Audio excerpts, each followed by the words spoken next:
ਵਾਹਿਗੁਰੂ ਜੀ ਕਾ ਖਾਲਸਾ ਵਾਹਿਗੁਰੂ ਜੀ ਕੀ ਫਤਿਹ। ਮੈਂ ਤੁਹਾਡੀ ਹੋਸਟ ਨੀਲਮ ਕੌਰ ਤੇ ਮੈਂ ਟੀਵੀ 84 ਦੇ ਸਾਰੇ ਦਰਸ਼ਕਾਂ ਦਾ ਹਾਰਦਿਕ ਸਵਾਗਤ ਕਰਦੀ ਹਾਂ ਪ੍ਰੋਗਰਾਮ ਸੱਚੋ ਸੱਚ ਵਿੱਚ। ਰੋਜ਼ਾਨਾ ਦੀ ਤਰ੍ਹਾਂ ਤੁਹਾਡੇ ਤੇ ਸਾਡੇ ਹਰਮਨ ਪਿਆਰੇ ਡਾਕਟਰ ਅਮਰਜੀਤ ਸਿੰਘ ਜੀ ਮੇਰੇ ਨਾਲ ਬੈਠੇ ਹੋਏ ਨੇ। ਆਓ ਉਹਨਾਂ ਨਾਲ ਮਿਲ ਕੇ ਪ੍ਰੋਗਰਾਮ ਸ਼ੁਰੂ ਕਰਦੇ ਹਾਂ। ਜੀ ਡਾਕਟਰ ਸਾਹਿਬ, welcome to our show. Thank you so much. ਜੀ ਡਾਕਟਰ ਸਾਹਿਬ, ਅੱਜ 4 ਨਵੰਬਰ 2014 1971 ਨਾਨਕਸ਼ਾਹੀ ਸੰਮਤ 546 ਦਾ ਦਿਨ ਹੈ ਤੇ ਹੁਣ ਅਸੀਂ ਆਪਣੇ ਪ੍ਰੋਗਰਾਮ ਦੀ ਸ਼ੁਰੂਆਤ ਕਰਦੇ ਹਾਂ ਅੱਜ ਦੇ ਕਿਸੇ ਅਹਿਮ ਇਸ਼ੂ ਨਾਲ। ਕੀ ਹੈ ਡਾਕਟਰ ਸਾਹਿਬ ਅੱਜ ਦਾ ਕੋਈ ਅਹਿਮ ਇਸ਼ੂ? ਦੇਖੋ, ਬੇਸ਼ੱਕ ਇਹ ਨਵੰਬਰ ਦੇ ਦਿਨ ਅਜੇ ਵੀ 30 ਸਾਲ ਪਹਿਲਾਂ ਸਿੱਖ ਨਸਲਕੁਸ਼ੀ ਦੀ ਦੁਖਦ ਯਾਦ ਵਾਲੇ ਦਿਨ ਨੇ ਜੀ। ਉਸ ਨਾਲ ਸੰਬੰਧਿਤ ਅਸੀਂ ਵੱਖ-ਵੱਖ ਪ੍ਰੋਗਰਾਮ ਜਿਹੜੇ ਨੇ ਉਹ ਲਿਖ ਕੇ ਉਹਨਾਂ ਦੇ ਵਿੱਚ ਅੱਜ ਵੀ ਜਿਹੜਾ ਇੰਟਰਵਿਊ ਜਿਹੜੇ ਸੱਜਣ ਨੇ ਜਿਨ੍ਹਾਂ ਦੇ ਪਰਿਵਾਰ ਨੇ ਸਫ਼ਰ ਕੀਤਾ ਉਹਨਾਂ ਦੇ ਨਾਲ ਹੀ ਹੋਏਗਾ। ਪਰ ਅਸੀਂ ਜਿਹੜਾ ਕੱਲ੍ਹ ਵਾਲੇ ਪ੍ਰੋਗਰਾਮ 'ਚ ਇੱਕ ਇਸ ਗੱਲ ਵੱਲ ਵੀ ਇੱਕ ਵਿਸ਼ੇਸ਼ ਡਿਸਕਸ਼ਨ ਪ੍ਰੋਗਰਾਮ ਵੀ ਸਾਡਾ ਹੈ ਜਿਹੜਾ ਕਿ ਇਸ ਨਸਲਕੁਸ਼ੀ ਨਾਲ ਸੰਬੰਧਿਤ 7 ਤਰੀਕ ਨੂੰ ਵੱਡਾ ਜਿਹੜਾ ਇਕੱਠ ਯੂਨਾਈਟਿਡ ਨੇਸ਼ਨਸ ਦੇ ਸਾਹਮਣੇ ਰੱਖਿਆ ਉਹਨੂੰ ਅਸੀਂ ਐਟਰੀਬਿਊਟ ਕਰਾਂਗੇ ਜੀ। ਸੋ ਅਸੀਂ ਇਹ ਸ਼ੁਰੂਆਤ 'ਚ ਹੀ ਕਹਿ ਦੇਣਾ ਚਾਹੁੰਦੇ ਹਾਂ ਵੀ 7 ਤਰੀਕ 11 ਤੋਂ 2 ਵਜੇ ਤੱਕ ਦਾ ਜਿਹੜਾ ਵਕਤ ਹੈ ਉਹ ਸਾਡੇ ਇਸ ਨਿਊਯਾਰਕ, ਨਿਊ ਜਰਸੀ, ਪੈਨਸਿਲਵੇਨੀਆ, ਇਹ ਸਾਰੇ ਕਨੈਟੀਕਟ ਏਰੀਏ ਦੇ ਵੀਰ ਭੈਣਾਂ ਜਿਹੜੇ ਨੇ ਉਹ ਸੇਫ ਰੱਖਣ ਤਾਂ ਕਿ ਮਾਰਕ ਕਰ ਲੈਣ ਆਪਣੇ ਕੈਲੰਡਰ ਤੇ। ਸੇਫ ਦਾ ਮਤਲਬ ਇਹ ਹੈ ਕਿ ਹੋਰ ਕਿਸੇ ਪਾਸੇ ਨਾ ਜਾਣ, ਇੱਧਰ ਹੀ ਰੱਖਣ ਜੀ। ਜਿਹੜੇ ਪੋਲੀਟੀਕਲ ਮੁੱਦੇ ਦੋ ਮੁੱਖ ਤੌਰ ਤੇ ਮੈਂ ਅੱਜ ਡਿਸਕਸ ਕਰਨਾ ਚਾਹੁੰਦਾ ਉਹਦੇ 'ਚ ਜਦੋਂ ਅਸੀਂ ਇੱਕ ਪਾਸੇ ਭਾਰਤ ਨੂੰ ਬਹੁਤ ਮਾਡਰਨ ਨੇਸ਼ਨ, ਉੱਥੇ ਬੁਲਟ ਟ੍ਰੇਨਸ, ਮਾਡਲ ਸਿਟੀਜ਼ ਔਰ ਸਮਾਰਟ ਸਿਟੀਜ਼ ਔਰ ਇਸ ਕਿਸਮ ਦੀ ਔਰ ਮਾਰਸ ਦੇ ਉੱਤੇ ਇੱਕ ਟੋਏ ਭੇਜਿਆ ਜੀ ਉਹ ਅਸੀਂ ਖਿਡੌਣਾ ਪਹੁੰਚਾ ਦਿੱਤਾ, ਇਸ ਕਿਸਮ ਦੀ ਗੱਲ ਹੋ ਰਹੀ ਹੈ। ਸੋ ਇਹ ਤਾਂ ਹੈ ਮਾਰਕੀਟਿੰਗ, ਜਿਹਨੂੰ ਕਹਿੰਦੇ ਨੇ ਕਿ ਸੌਦਾ ਵੇਚਣਾ ਜੀ। ਪਰ ਹਕੀਕਤਨ ਇਹਨਾਂ ਦੀ ਸੋਚ ਕਿੱਥੇ ਖੜੀ ਹੈ, ਕਿੰਨੇ ਕਿ ਵਿਗਿਆਨਕ ਸੋਚ ਨੂੰ ਅਪਣਾਏ ਹੋਏ ਨੇ, ਕਿੰਨਾ ਕਿ ਇਹਨਾਂ ਦਾ ਸਾਇੰਟੀਫਿਕ ਮਾਈਂਡ ਸੈਟ ਹੈ, ਉਹਦੀਆਂ ਹੁਣ ਜਿਹੜੀਆਂ ਪਰਤਾਂ ਨੇ ਉਹ ਖੁੱਲਣੀਆਂ ਸ਼ੁਰੂ ਹੋ ਗਈਆਂ।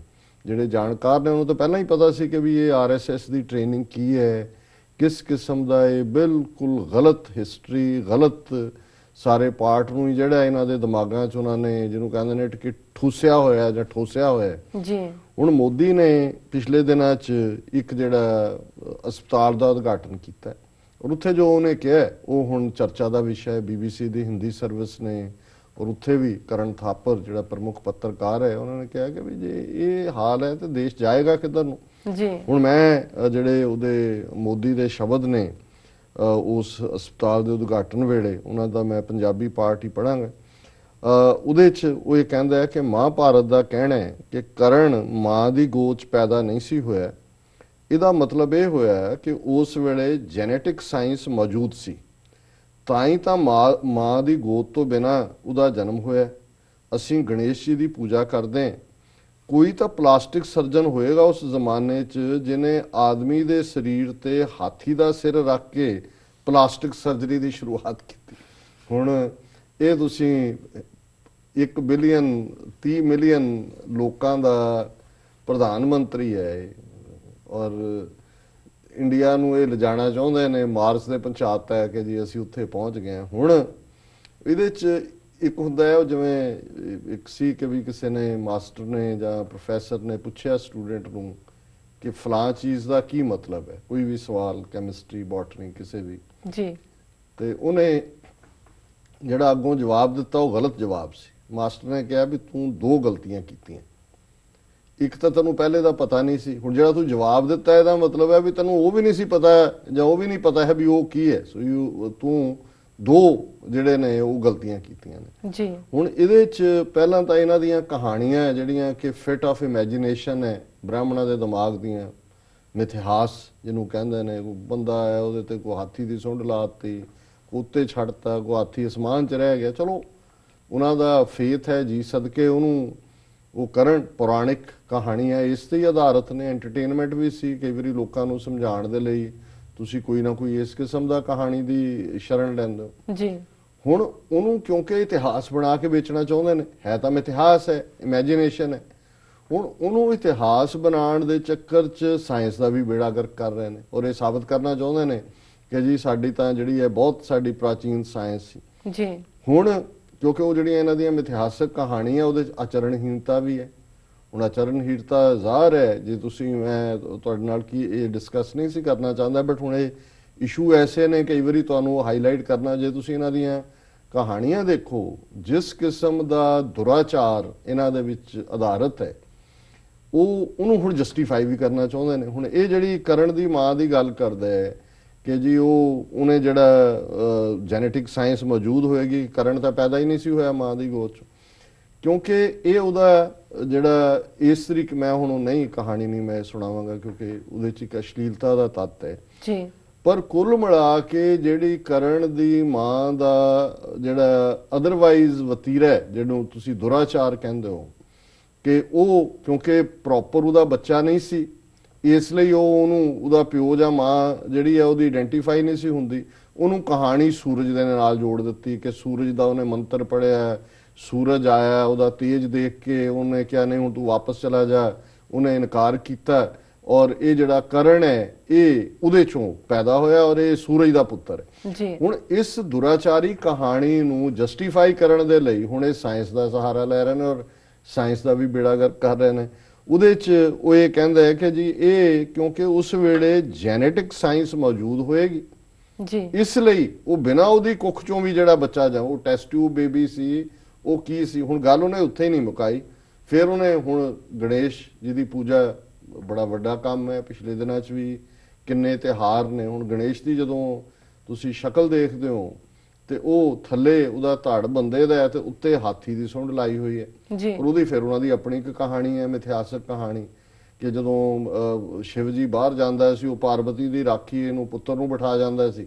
ਜਿਹੜਾ ਗਣੇਸ਼ ਸੀ ਉਹਦਾ ਜਦੋਂ ਇੱਕ ਵਾਰੀ ਉਹ ਆਇਆ ਤੇ ਉਹਦੇ 'ਚ ਧਤੂਰਾ ਜਾਂ ਭੰਗ ਜਾਂ ਕਿਸੇ ਨਸ਼ੇ 'ਚ ਸੀ, ਉਹਨੇ ਉਹਨੂੰ ਰੋਕਿਆ ਕਿ ਵੀ ਉਹ ਅੱਧ ਨੀਂਦ ਸੀ ਕਿ ਕੀ ਸੀ, ਉਹਨੇ ਉਹਦਾ ਸਿਰ ਵੱਢਤਾ ਮੁੰਡੇ ਦਾ ਹੀ ਉਸ ਨਸ਼ੇ 'ਚ।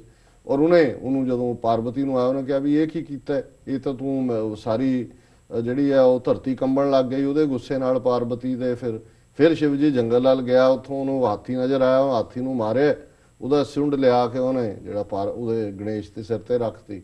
ਪਾਰਵਤੀ ਵੀ ਖੁਸ਼ ਹੋ ਗਈ ਤੇ ਨਾਲ ਹੀ ਉਹ ਜਿਹੜਾ ਉਹਦੀ ਪੂਜਾ ਸ਼ੁਰੂ ਹੋ ਗਈ ਕਿ ਗਣੇਸ਼। ਹੁਣ ਇਹ ਕਹਾਣੀ ਹੈ, ਚਲੋ ਉਹਨਾਂ ਦੀ ਕਹਾਣੀ ਹੈ ਜੀ, ਸਦਕੇ ਉਹਨੂੰ ਰਹਿਣ ਦਿਓ, ਆਪਣਾ ਫੇਥ 'ਚ ਹੀ ਰੱਖੋ ਜੀ। ਹੁਣ ਉਹਨੂੰ ਇਹ ਕਹਿ ਰਿਹਾ ਹੈ ਕਿ ਇਹ ਉਸ ਜ਼ਮਾਨੇ ਦੇ ਵਿੱਚ ਪਲਾਸਟਿਕ ਜਿਹੜੀ ਹੈ ਇਹ ਮੌਜੂਦ ਸੀ, ਪਲਾਸਟਿਕ ਸਰਜਰੀ, ਕੋਈ ਵੱਡੇ ਪਲਾਸਟਿਕ ਸਰਜਨ ਸੀ, ਉਹਨਾਂ ਨੇ ਹਾਥੀ ਦੀ ਜਿਹੜੀ ਸੁੰਡ ਹੈ ਉਹਦੇ ਤੇ ਫਿੱਟ ਕਰਤੀ ਗਣੇਸ਼ ਦੇ ਉੱਤੇ ਜੀ। ਹੁਣ ਇਹ ਭਾਰਤ ਦਾ ਮਾਡਰਨ ਪ੍ਰਾਈਮ ਮਿਨਿਸਟਰ ਜਿਹੜਾ ਸਾਇੰਸ 'ਚ ਯਕੀਨ ਰੱਖਦਾ ਜੀ। ਹੁਣ ਗੱਲ ਉਸ ਤੋਂ ਵੀ ਅੱਗੇ ਤੁਰੀ, ਉਹਨੂੰ ਚੈਲੰਜ ਕੀਤਾ ਹੈ ਪ੍ਰੋਫੈਸਰ ਯਸ਼ਪਾਲ ਨੇ ਵੀ ਕਿ ਵੀ ਇਹ ਗੱਲ ਤਾਂ ਠੀਕ ਨਹੀਂ ਹੈ। ਫਿਰ ਹੁਣ ਇਸੇ ਹੀ ਕਹਾਣੀ 'ਚ ਇਹ ਵੀ ਸਾਹਮਣੇ ਆਇਆ ਕਿ ਉਹਦੇ ਤੋਂ ਪਹਿਲਾਂ ਜਦੋਂ ਗੁਜਰਾਤ ਦੇ ਵਿੱਚ ਚੀਫ ਮਿਨਿਸਟਰ ਸੀ ਤੇ ਜਿਹੜੀਆਂ ਕਿਤਾਬਾਂ ਸਕੂਲਾਂ 'ਚ ਲੱਗਦੀਆਂ ਬੱਚਿਆਂ ਦੇ ਲਈ, ਉਸ ਦਾ ਮੁੱਖ ਬੰਦ ਜਿਹੜਾ ਹੈ ਕਿਸੇ ਕਿਤਾਬ ਦਾ ਮੋਦੀ ਨੇ ਲਿਖਿਆ, ਤਾਂ ਉਹਦੇ 'ਚ ਉਹਨੇ ਲਿਖਿਆ ਕਿ ਭਗਵਾਨ ਰਾਮਚੰਦਰ ਜੀ ਨੇ ਪਹਿਲਾ ਹਵਾਈ ਜਹਾਜ਼ ਉਡਾਇਆ ਸੀ ਜੀ, ਤੇ ਸਟੈਮ ਸੈੱਲ ਦੀ ਤਕਨੀਕ ਜਿਹੜੀ ਹੈ ਉਹ ਵੀ ਪ੍ਰਾਚੀਨ ਭਾਰਤ ਦੇ ਵਿੱਚ ਮੌਜੂਦ ਸੀ। ਹੁਣ ਅਸੀਂ ਪਹਿਲਾਂ ਵੀ ਕਹਿੰਦੇ ਹਾਂ ਕਿ ਵੀ ਇਹ ਕਹਿੰਦੇ ਨੇ ਕਿ ਜੀ ਰਾਮ ਜੀ ਜਿਹੜੇ ਨੇ ਉਡਨ ਖਟੋਲੇ 'ਚ ਆਏ, ਇਹ ਲੰਕਾ ਤੌਰ ਕਹਿੰਦੇ ਜੀ ਵੀ ਜਿਹੜਾ ਪਹਿਲਾ ਪਾਇਲਟ ਦੁਨੀਆ ਦਾ ਹੋਇਆ, ਇਹ ਇੱਥੋਂ ਦੇ ਰਾਈਟ ਬ੍ਰਦਰਸ ਨੇ ਨਹੀਂ ਬਣਾਇਆ ਜਹਾਜ਼, ਜਾਂ ਕਿਸੇ ਨੇ ਕੋਈ ਨਹੀਂ, ਅਮਰੀਕਾ ਜਾਂ ਕਿਸੇ ਨੇ ਕਾਰਡ ਨਹੀਂ ਕੱਢੀ ਜਹਾਜ਼ ਦੀ, ਇਹ ਤਾਂ ਰਾਮਚੰਦਰ ਜੀ ਨੇ ਉਹਦੀ ਕਾਰਡ ਵੀ ਕੱਢੀ ਜਹਾਜ਼ ਦੀ, ਤੇ ਪਹਿਲੇ ਪਾਇਲਟ ਵੀ ਨੇ ਦੁਨੀਆ ਦੇ। ਬਹੁਤ ਚੰਗੀ ਗੱਲ ਹੈ। ਹੁਣ ਤਾਂ ਮੇਰਾ ਖਿਆਲ ਹੈ ਵੀ ਕੋਈ ਜਹਾਜ਼ ਦੀ ਬਣਾ ਕੇ ਜਿਹੜੀ ਇਹਨਾਂ ਨੂੰ ਐਡਵਰਟਾਈਜ਼ ਕਰਨਾ ਚਾਹੀਦਾ, ਰਾਮ ਜੀ ਬੈਠੇ ਹੋਣ ਪਾਇਲਟ ਦੀ ਸੀਟ ਤੇ। ਹੁਣ ਤੱਕ ਤਾਂ ਉਹ ਸ਼ੇਰ ਦੀ ਖੱਲ ਪਾਈ ਹੁੰਦੀ ਹੈ ਜਾਂ ਤੀਰ ਕਮਾਨ ਰੱਖਿਆ ਹੁੰਦਾ ਹੈ ਜੀ, ਸਿਰ ਚੋਂ ਕੁਝ ਹੋਰ ਨਿਕਲ ਰਿਹਾ ਹੁੰਦਾ, ਜਟਾਵਾਂ ਰੱਖੀਆਂ ਹੁੰਦੀਆਂ ਨੇ। ਹੁਣ ਤਾਂ ਫਿਰ ਜੇ ਇਹੀ ਪ੍ਰੂਫ ਕਰਨਾ ਹੈ ਫਿਰ ਤਾਂ ਇਹਨਾਂ ਨੂੰ ਹੁਣ ਨਵਾਂ ਐਡਵਰਟਾਈਜ਼ ਕਰਨ, ਜਹਾਜ਼ 'ਚ ਬਿਠਾ ਕੇ ਰਾਮ ਜੀ ਜਿਹੜੇ ਨੇ ਉਹ ਪਾਇਲਟ ਨੇ, ਪਹਿਲਾ ਜਹਾਜ਼ ਉਹਨਾਂ ਨੇ ਬਣਾ ਕੇ ਉਡਾਇਆ ਸਟੈਮ ਸੈੱਲ। ਅਜੇ ਸਟੈਮ ਸੈੱਲ ਰਿਸਰਚ ਜਿਹੜੀ ਹੈ ਹੋਣੀ ਹੈ, ਉਹਦੇ ਲਈ ਕਿੰਨੀ ਫੰਡਿੰਗ ਚਾਹੀਦੀ ਹੈ, ਕੀ ਹੈ, ਅਮਰੀਕਾ 'ਚ ਡਿਬੇਟ ਹੈ, ਸੱਚ ਏ ਨਿਊ ਫੀਲਡ ਹੈ। ਔਰ ਉਹ ਕਹਿੰਦੇ ਜੀ ਸਾਡੇ ਤਾਂ ਪ੍ਰਾਚੀਨ ਭਾਰਤ 'ਚ ਸਟੈਮ ਸੈੱਲ ਵੀ ਮੌਜੂਦ ਸੀ। ਹੁਣ ਜਿਹੜਾ ਕੀ ਕਹਿੰਦੇ ਨੇ, ਡੱਡੂ ਦਾ ਗਵਾਹ ਖਵਾਜਾ ਕਿ ਖਵਾਜੇ ਦਾ ਗਵਾਹ ਡੱਡੂ ਜੀ। ਹੁਣ ਖਵਾਜਾ ਜਿਹੜਾ ਹੈ ਉਹ ਪਾਣੀ ਦਾ ਮੰਨਿਆ ਜਾਂਦਾ ਪੀਰ, ਇਹ ਇਸਲਾਮਿਕ ਪਰੰਪਰਾ ਜਾਂ ਮਿਡਲ ਈਸਟ ਦੀ ਸੈਮੈਟਿਕ ਪਰੰਪਰਾ 'ਚੋਂ ਆਇਆ, ਤਾਂ ਉਹਨੂੰ ਕੋਈ ਗਵਾਹ ਦੀ ਲੋੜ ਹੋਣੀ, ਤਾਂ ਖਵਾਜੇ ਦਾ ਗਵਾਹ ਡੱਡੂ। ਡੱਡੂ ਨੇ ਖੂਹ 'ਚ ਰਹਿਣਾ, ਉਹਦੇ ਨਾਲ ਥੋੜੀ ਦੁਸ਼ਮਣੀ ਕਰਨੀ ਖਵਾਜੇ ਨਾਲ। ਉਹ ਵੀ ਕਹਿੰਦਾ ਜੋ ਖਵਾਜਾ ਕਹਿ ਰਿਹਾ ਜੀ ਠੀਕ ਹੈ, ਮੇਰੀ ਸਾਰੀ ਗਵਾਹੀ ਉਹਨੂੰ ਹੈ। ਜੀ ਹੁਣ ਇੱਕ ਭਾਰਤ ਦਾ ਵੱਡਾ ਐਗਰੀਕਲਚਰ ਦਾ ਸਾਇੰਟਿਸਟ ਹੈ ਔਰ ਜੀਨ ਸਪੈਸ਼ਲਿਸਟ ਵੀ ਹੈ, ਦਵਿੰਦਰ ਸ਼ਰਮਾ। ਹੁਣ ਉਸ ਦੀ ਗੱਲ ਸੁਣੋ, ਉਹ ਕਹਿੰਦਾ ਜੀ ਬਿਲਕੁਲ ਮੋਦੀ ਸਾਹਿਬ ਦੀ ਗੱਲ ਬਿਲਕੁਲ ਗਲਤ ਨਹੀਂ ਹੈ, ਔਰ ਇਹ ਵਿਗਿਆਨੀਆਂ ਨੂੰ ਇਵੇਂ ਨਹੀਂ ਸੋਚਣਾ ਚਾਹੀਦਾ, ਇਹ ਤਾਂ ਆਤਮ ਵਿਸ਼ਵਾਸ ਭਰ ਰਹੀ ਆ ਉਹਨਾਂ ਦੇ ਵਿੱਚ, ਵਿਗਿਆਨੀਆਂ ਨੂੰ ਹੋਰ ਕੌਨਫੀਡੈਂਸ ਦੇ ਰਹੀ। ਔਰ ਇਹ ਸ਼ਰਮਾ ਜੀ ਕ੍ਰਿਸ਼ੀ ਵਿਗਿਆਨੀ ਜਿਹੜੇ ਨੇ, ਉਹ ਇਹ ਕੀ ਕਹਿੰਦੇ ਨੇ ਜੀ, ਹੁਣ ਉਹ ਇੱਕ ਕਦਮ ਹੋਰ ਅੱਗੇ ਗਿਆ। ਹੁਣ ਮਹਾਭਾਰਤ ਵਿਚਲੀਆਂ ਕਹਾਣੀਆਂ ਨੂੰ ਜਸਟੀਫਾਈ ਕਰਨ ਦੇ ਲਈ ਕਿਵੇਂ ਸਾਇੰਸ ਦੀਆਂ ਲੱਤਾਂ ਤੋੜ ਰਿਹਾ ਹੈ, ਉਹ ਇਹ ਕਹਿੰਦਾ ਹੈ ਕਿ ਜਿਹੜੇ ਕੌਰਵ ਸੀ ਉਹ 100 ਭਰਾ ਸੀ, ਤੇ ਅਸੀਂ ਜਾਣਦੇ ਹਾਂ ਕਿ ਕੋਈ ਮਾਂ 100 ਬੱਚੇ ਜੰਮ ਨਹੀਂ ਸਕਦੀ। ਇਸ ਲਈ ਇਹ ਲਿਖਿਆ ਗਿਆ ਹੈ ਕਿ ਗੰਧਾਰੀ ਨੇ ਕੁਝ ਮਿੱਟੀ ਦੇ ਘੜਿਆਂ ਦੇ ਉੱਤੇ ਕਿਸੇ ਚੀਜ਼ ਦਾ ਛਿੜਕਾਅ ਕੀਤਾ ਸੀ ਜਿਸ ਚੋਂ ਕੌਰਵ ਪੈਦਾ ਹੋਏ। ਸੋ ਇਹਦਾ ਮਤਲਬ ਇਹ ਹੋਇਆ ਕਿ ਕੌਰਵ ਜਿਹੜੇ ਨੇ ਉਹਨਾਂ ਦੀ ਕਲੋਨਿੰਗ ਚੋਂ ਪੈਦਾ ਹੋਏ ਸੀ, ਔਰ ਇਹ ਸਬੂਤ ਹੈ ਜੈਨੇਟਿਕਲ ਸਾਇੰਸ ਦਾ। ਕੀ ਤੁਸੀਂ ਇਸ ਨੂੰ ਕਹੋ। ਹੁਣ ਕਲੋਨਿੰਗ ਦੀ ਟੈਕਨੀਕ ਜਿਹੜੀ ਹੈ, ਇੱਕ ਭੇਡ ਜਿਹਦਾ ਨਾਂ ਡੋਲੀ ਰੱਖਿਆ ਗਿਆ ਸੀ, ਉਹ ਪਹਿਲੀ ਕਲੋਨ ਹੋਈ।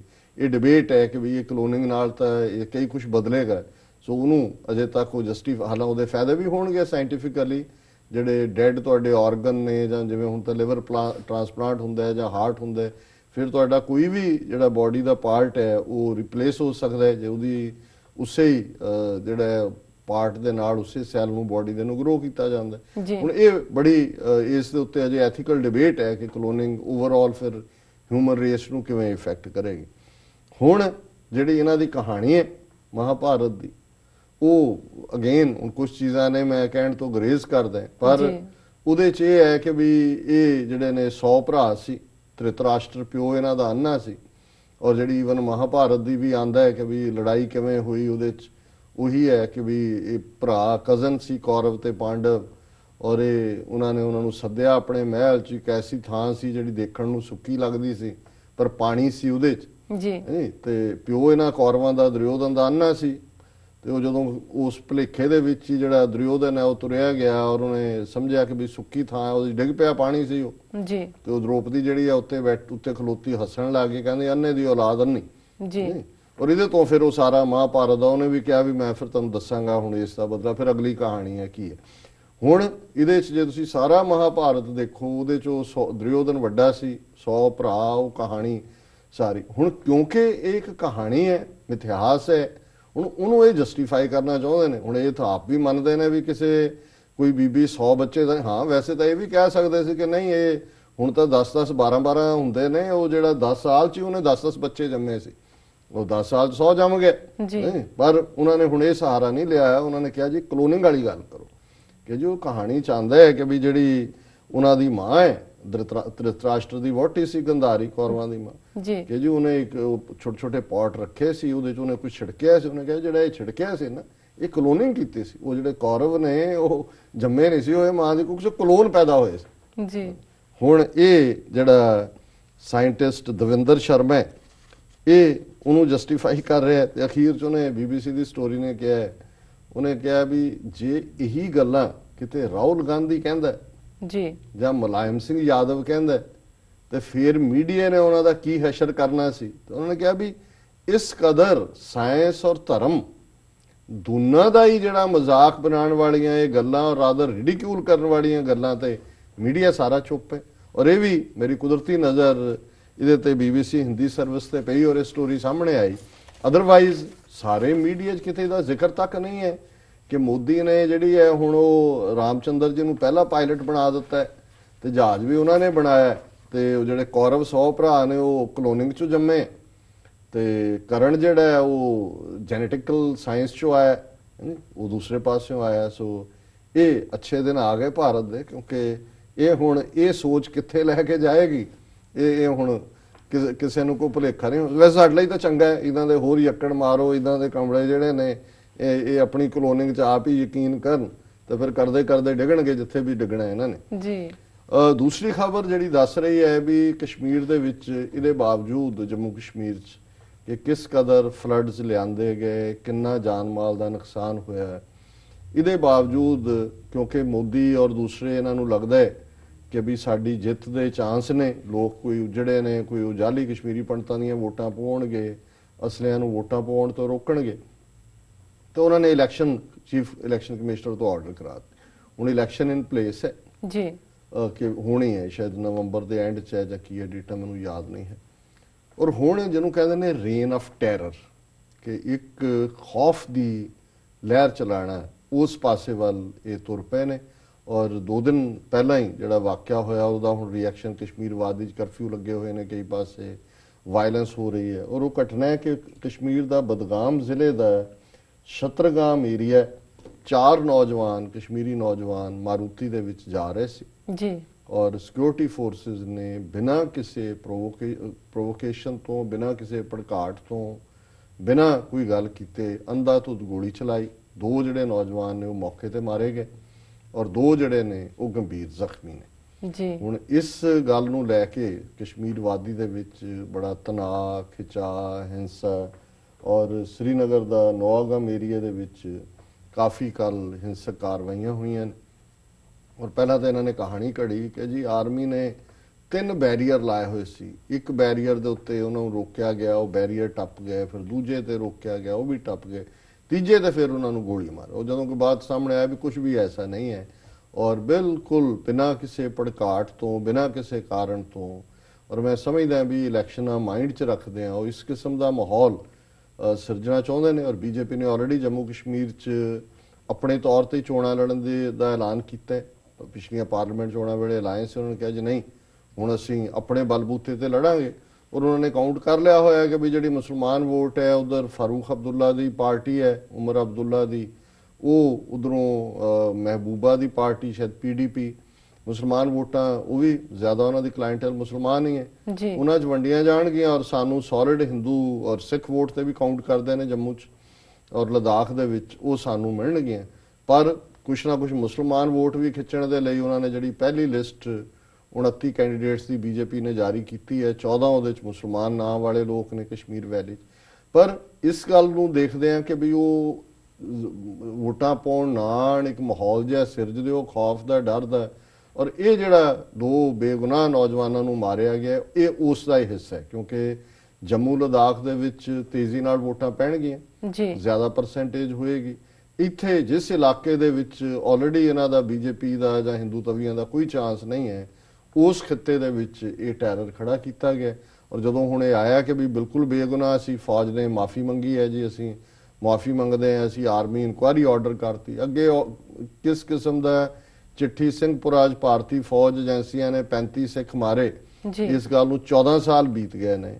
ਹੁਣ ਹਾਈ ਕੋਰਟ ਨੇ ਸ਼ਾਇਦ ਕਸ਼ਮੀਰ ਦੇ ਨੇ ਤਲਬ ਕੀਤਾ ਕਿ ਜੀ ਇਸ ਇਨਕੁਆਇਰੀ ਨੂੰ ਜਿਹੜਾ ਅੱਗੇ ਤੋਰਿਆ ਜਾਏ। ਉਹ ਤਾਂ ਆਲਰੇਡੀ ਉਹਨਾਂ ਨੂੰ ਕਲੀਨ ਚਿੱਟ ਮਿਲ ਚੁੱਕੀ ਹੈ ਔਰ ਫਾਰੂਕ ਅਬਦੁੱਲੇ ਦੇ ਵੇਲੇ ਉਹ ਹੋਇਆ, ਉਹ ਉਦੋਂ CBI ਇਨਕੁਆਇਰੀ ਕਰਵਾਉਣਾ ਚਾਹੁੰਦਾ ਸੀ, ਉਹਨੂੰ ਉਹਨਾਂ ਨੇ ਅਲਾਉ ਨਹੀਂ ਕੀਤਾ। ਸੋ ਕੁੱਲ ਮਿਲਾ ਕੇ ਅਸੀਂ ਸਮਝਦੇ ਹਾਂ ਕਿ ਵੀ ਇਹ ਜਿਹੜਾ ਇੱਕ ਖੌਫ ਪੈਦਾ ਕੀਤਾ ਗਿਆ ਔਰ ਇਹ ਜੰਮੂ ਕਸ਼ਮੀਰ ਇਹਨਾਂ ਨੇ ਫਤਿਹ ਕਰਨ ਦਾ ਬਣਾਇਆ ਹੋਇਆ। ਔਰ ਉਸ ਦੇ ਨਾਲ ਹੀ ਕਿਉਂਕਿ ਦਿੱਲੀ ਦੇ ਵਿੱਚ ਵੀ ਕੈਬਨਿਟ ਨੇ ਇਹ ਫੈਸਲਾ ਕਰ ਲਿਆ ਕਿ ਦਿੱਲੀ ਦੇ ਵਿੱਚ ਵਿਧਾਨ ਸਭਾ ਚੋਣਾਂ ਕਰਵਾਈਆਂ ਜਾਣ। ਹੁਣ ਦਿੱਲੀ 'ਚ ਜਿਵੇਂ ਸੀ ਕਿ ਇਹ ਖਰੀਦੋ ਫਰੋਖਤ ਕਰਕੇ ਸਰਕਾਰ ਬਣਾਉਣਗੇ, ਨਹੀਂ, ਇਹ ਇੰਨੇ ਕੁ ਹੰਕਾਰੇ ਨੇ। ਔਰ ਹਰਿਆਣਾ ਔਰ ਮਹਾਰਾਸ਼ਟਰ ਦੇ ਰਿਜ਼ਲਟਸ ਤੋਂ ਬਾਅਦ ਇਹਨਾਂ ਨੂੰ ਲੱਗਦਾ ਕਿ ਕਸ਼ਮੀਰ ਸਾਡਾ ਅਗਲਾ ਕਿਲ੍ਹਾ ਹੈ, ਫਿਰ ਦਿੱਲੀ ਹੈ। ਤੇ ਕੱਲ ਹੀ ਉਹ ਨਵਜੋਤ ਕੌਰ ਸਿੱਧੂ ਜਿਹੜੀ ਪਾਰਲੀਮੈਂਟਰੀ ਸੈਕਟਰੀ ਆ, ਉਹਦਾ ਬਿਆਨ ਆਇਆ ਕਿ ਬੀਜੇਪੀ ਕੱਲੀ ਆਪਣੇ ਬਲਬੂਤੇ ਤੇ ਵੀ ਪੰਜਾਬ 'ਚ ਜਿੱਤ ਸਕਦੀ ਹੈ।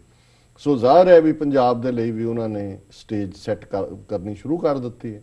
ਸੋ ਇਹ ਜਿਹੜਾ ਬੇਗੁਨਾਹ ਨੌਜਵਾਨਾਂ ਦਾ ਮਾਰਿਆ ਜਾਣਾ, ਇਸ ਘਟਨਾ ਦੀ ਅਸੀਂ ਨਿਖੇਧੀ ਕਰਦੇ ਹਾਂ, ਸਟਰੋਂਗਲੀ ਇਹਨੂੰ ਕੰਡੈਮ ਕਰਦੇ ਹਾਂ। ਔਰ ਅਸੀਂ ਇਹ ਸਮਝਦੇ ਹਾਂ ਕਿ ਇਹ ਇਸ ਕਿਸਮ ਦਾ ਜਿਹੜਾ ਟੈਰਰ ਟੈਕਟਿਕ ਹੈ, ਖੌਫ ਪੈਦਾ ਕਰਕੇ ਇਹ ਚੀਪ ਪੋਲੀਟੀਕਲ ਗੇਨ ਦੇ ਲਈ ਇਹ ਕਰ ਰਹੇ ਨੇ। ਔਰ ਇੱਕ ਮੈਂ ਕਲੋਜ਼ਿੰਗ ਦੇ ਵਿੱਚ ਜਦੋਂ ਕੱਲ ਯੂਬਾ ਸਿਟੀ ਪੈਰੇਡ ਦੇ ਉੱਤੇ ਅਸੀਂ ਆਪਣਾ ਓਪਨਿੰਗ ਸੈਗਮੈਂਟ ਕੀਤਾ, ਇੱਕ ਪਾਰਟ ਜਿਹੜਾ ਮੈਂ ਭੁੱਲ ਗਿਆ ਔਰ ਅੱਜ ਹੀ ਸਾਡੇ ਵੀਰ ਜਿਹੜੇ ਨੇ ਹਰਸਿਮਰਨ ਸੰਗਰਾਮ ਸਿੰਘ ਟਰਲਕ ਕੈਲੀਫੋਰਨੀਆ ਤੋਂ, ਉਹਨਾਂ ਦੀ ਈਮੇਲ ਆਈ ਹੈ।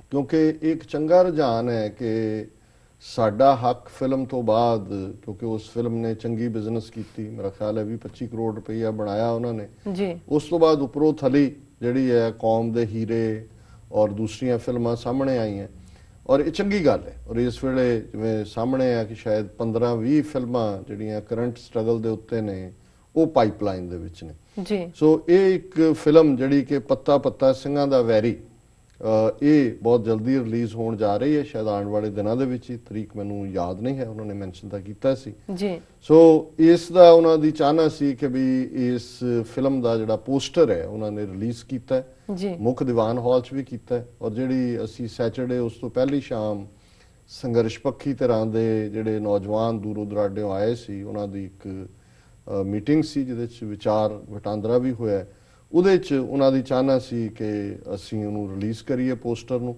ਸੋ ਉਸ ਦੇ ਵਿੱਚ ਬਾਕੀ ਸਾਰੇ ਨੌਜਵਾਨ ਵੀ ਜਿੰਨੇ ਕੁਝ ਚਲੇ ਗਏ ਸਨ, ਪਰ ਇਹਨਾਂ ਦੇ ਵਿੱਚ ਉਹਨਾਂ ਦੀ ਪ੍ਰੈਜ਼ੈਂਸ ਦੇ ਵਿੱਚ ਇਸ ਪੋਸਟਰ ਨੂੰ ਰਿਲੀਜ਼ ਕੀਤਾ ਗਿਆ। ਸਕਰੀਨ ਦੇ ਉੱਤੇ ਦਰਸ਼ਕ ਦੇਖ ਸਕਦੇ ਨੇ ਕਿ ਇਹ ਜਿਹੜਾ ਪੋਸਟਰ ਹੈ ਪੱਤਾ ਪੱਤਾ ਸਿੰਘਾਂ ਦਾ ਵੈਰੀ, ਇਸ ਨੂੰ ਰਿਲੀਜ਼ ਕੀਤਾ ਗਿਆ।